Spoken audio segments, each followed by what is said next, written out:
Magandang umaga po. Linggo po ngayon. Alas 7 pa lang ng umaga kanina. Mayroon po tayong bisitang dumating. So, hahabulin po natin kasi paalis na. Meron po silang mga pasalubong sa amin po ni Pure Health, no? Siyempre, magpapasalamat tayo. Tara na at lalabas na po sila.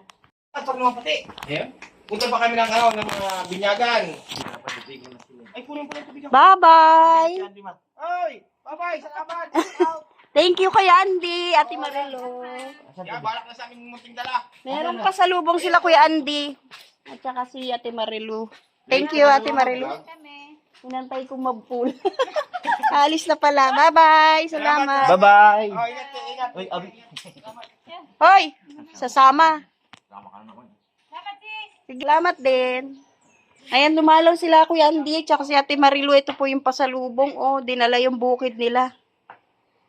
Buko, saging, tapos sitaw, ampalaya. Yan po dala niya, no? Ayan, oh. Kita nyo. Wala na, late na po tayo nag-vlog. Magandang hapon. Nandito po tayo sa likod ng bahay namin. Sa bahay po ni Pure Health. Ayan po yung nilaso nating damo. Nabulok na. Pero hindi lahat. Hindi po lahat ng damo nabulok. Meron ding may mga naiwan din Pero ayan po ang resulta ng paglalaso natin. Oy, ba't nandito ka, Abi? Nandito tayo dahil may ginagawa po si Pure Health. Ayan. Oh, maaga siyang umuwi ngayon. 5:20 na po ng hapon ngayon. Padilim na. So, ayan po, hulaan nyo kung anong ginagawa niya. Anong ginagawa mo dyan, Pure? Gagawa siya ng kabitan ng net. Bakit ganyan? Ayan, naglalagay muna siya ng kawayan. Nagbabaon muna siya. Uy, umaambun-ambun. Ayan po, yung inisprayhan natin ng lason. Ayan. Nabulok naman siya. Kaso itong mga matataas, hindi natin na-sprayhan kasi nga matataas. Kailangan talaga yan itak. Ito po yung kinuha niyang magiging poste po ng lambat yun, di ba? O net. Ayan po yung ginagawa niya para po sa alaga niya. Ito po yung dalawang alaga niyang manok na binigay ni Kuya Andy. Hoy, Abi, ba't nandito ka? Tingnan niyo yung pagkakatali nila, oh. Nagbubuhol-buhol. So, ito po yung ginagawa niya, kulungan. Ginagawa ni Pure Health para po maging malaya sila. Hindi na sila mag-aaway. Nag-aaway din yan eh. Ayan po yung pagkain nila, oh. Tapos kanin. Minsan nananawa sila sa ganito. Binibigyan namin kanin. Kaya namin dito nilagay yan dahil meron nga pong bubong. Ayan, oh. Pag umuulan, nagiging safe sila. Nagpapakamot na naman si Abi. Inaantok po si Abi.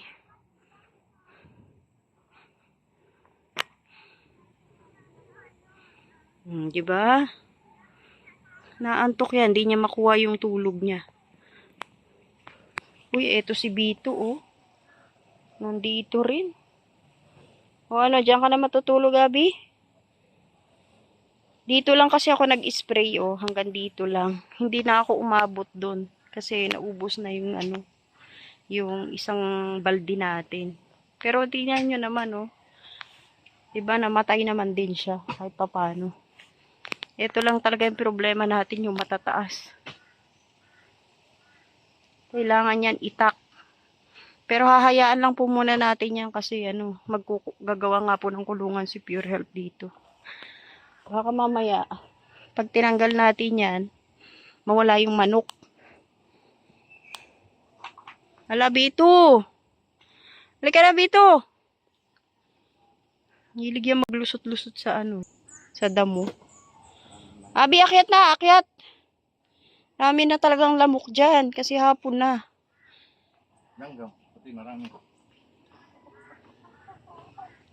Ang lalaki na, oh. Parang panabong yung isa. Hindi na ako ngayon. Yung isa babae. Lalaki at babae pala yan. Para mga anak. Ang laki na oh. Ano yan, native? Hmm. Ayan pala yung kinakatay nila, ni Kuya Andy pag nagpupunta kami. Nako, kung doon yan sa kanila, malamang patay na rin yan. Kinatay na. Kasi lagi may bisita sila Kuya Andy. Nung isang araw nandito, nagdala ng saging, ng buko, tsaka ampalaya, sitaw, dinalhan kami ni Pure Health. Linggo yun eh. Linggo pala, nagpunta sila rito. Uy, nakabuo na siya ng 3 poste. Hanggang saan yan? Pag ganun kasi natulog doon eh. Lalabas yung tulog. Ah. Maambun-ambun po. Ang daan ah. Wala, lalim ng butas, Pure. Baka may ahas dyan. Yan, yung sa, ito pala yung tubig ng flooring. Ayan. Floor tray. Kailangan niya may mga bato. Bato? Meron dun. Sa harap. Floor tray yan eh. Ito yung kinuha namin na bato sa ilog. Nilagay ng anak ko dito. Sinaawa sa mga manok. Abi, akyat tayo sa taas. Kakapit na ambon. Akyat tayo sa taas. Nagiinit ako ng tubig. Iwanan ko si Abi. Yan, mamaya babalikan natin si Pure Health. Gusto mong kape? Kape o tsaa? Tsaa na lang. Gagit na ako eh. Hindi mababa yung BP ko eh. Tara na, Abi. Abi?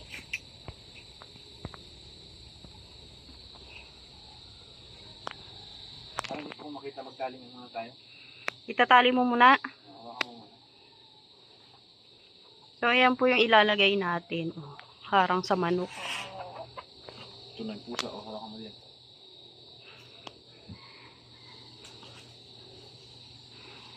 Ang parang ohobo.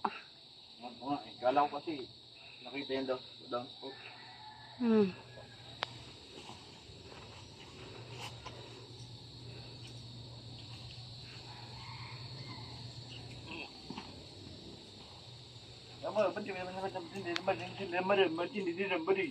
Hanggang saan ba? Ba't ka dito? Oh.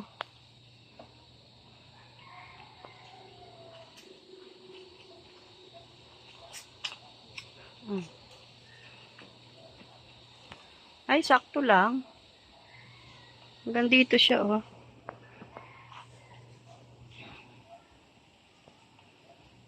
Yan po ang magiging itsura ng kulungan. Si Pure nakakulong na, oh.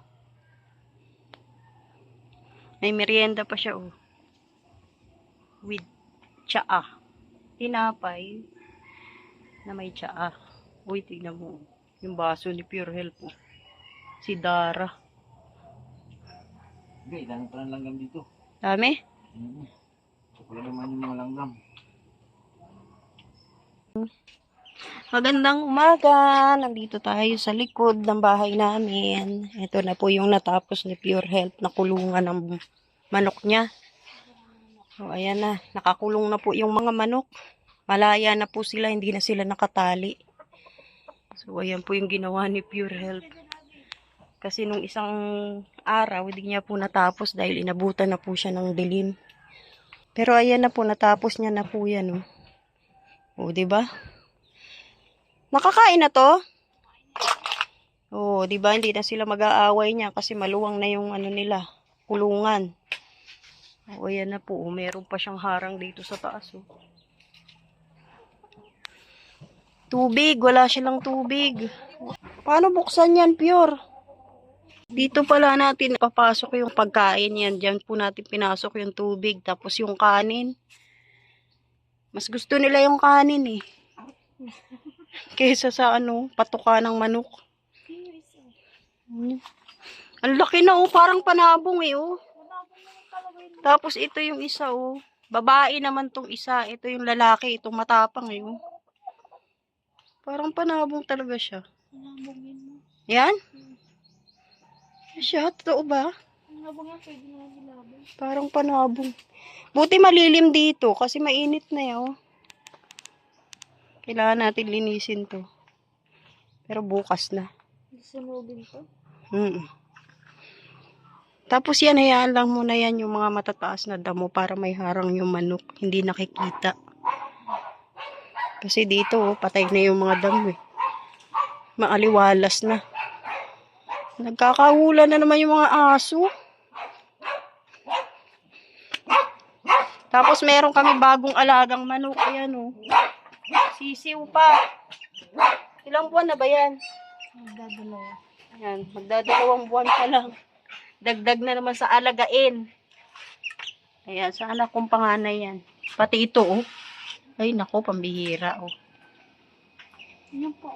Ayaw, saan tayo natin na ano, mangitlog yung manok ni Kuya Andy.